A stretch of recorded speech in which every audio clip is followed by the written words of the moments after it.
Today is Saturday. It is October the 16th, 2021, and this is a brief devotional titled Worship Music and the Character of Worship Leaders. Now, our scripture reading is 1 Chronicles 25.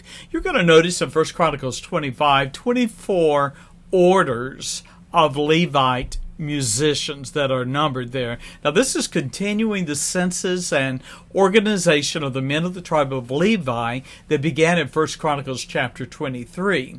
Now, in this chapter here, chapter 25, we read that David and the captain or the leaders of the host of Israel, the armies, the leaders of Israel, arranged the musicians who would minister in the worship of the temple.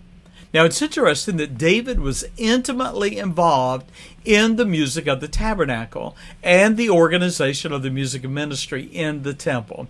As both a poet and a musician, the king understood the important role music would have in worshiping the Lord. Now, you're going to find in verses 1 through 3 that there are three Levitical families that are identified specifically because of their musicianship and their leadership among the Levites in the matter of music. We have the sons of Asaph, verse 2, of Heman, verses 4 and 5, and Jeduthun, verse 3. Now, the sons of those families were described, and I'm going to quote verse 1, as separated to the service, who should prophesy with harps and psalteries and cymbals. Now, the word prophesy there carries the meaning of to inspire. And so these musicians, these three families, were to inspire others by their ministry of music. Now, David appointed the sons of Asaph, Heman, and Jeduthun to serve in the ministry of music.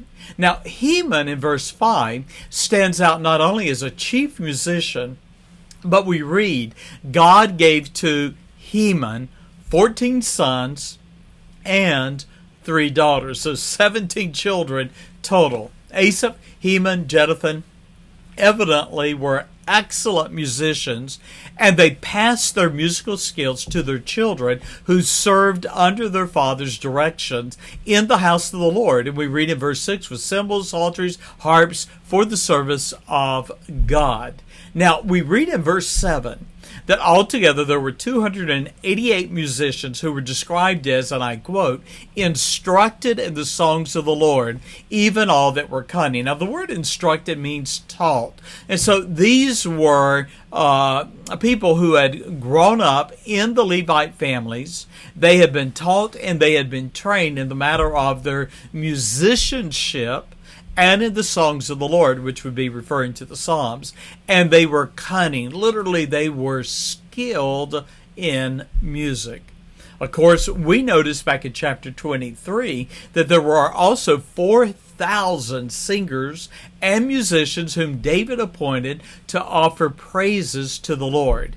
And these were divided, as I mentioned earlier, between verses 8 through 31 of chapter 25 into 24 companies who ministered in the temple. They ministered in the morning and in the evening, each taking their place. Now, I'm going to close with a couple of thoughts. Worshiping the Lord was central to Israel as a nation, and the music ministry had an essential role.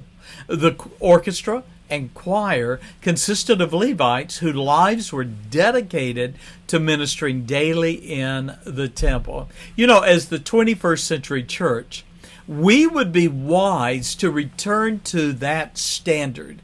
And remember, the responsibilities of those who minister in music was to prophesy, literally to inspire others by word and song. Here's a closing principle.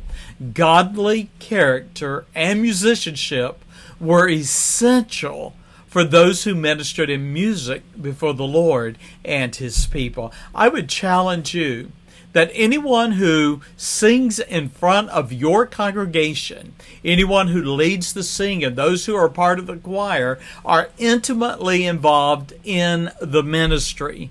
and God would hold the highest standard for those because of their influence. May we follow that example in our own churches. God bless you.